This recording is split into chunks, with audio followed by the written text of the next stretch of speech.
Mona finds a friend as a pet. Mona is a small girl. One day, she goes to the park. She sees a cute little puppy. But the puppy is sad. His toes are hurt. Mona tries to call the puppy. She rolls a ball in front of him. The puppy wags his tail, but it does not move. Mona picks up the little puppy and takes him home.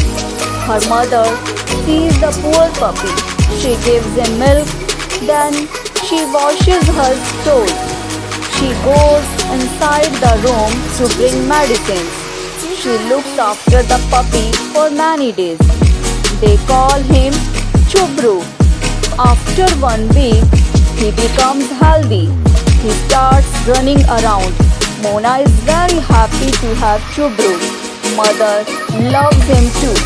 Chubru becomes a pet and lives with Mona and her family.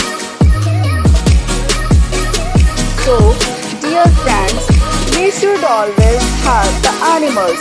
They will become good friends.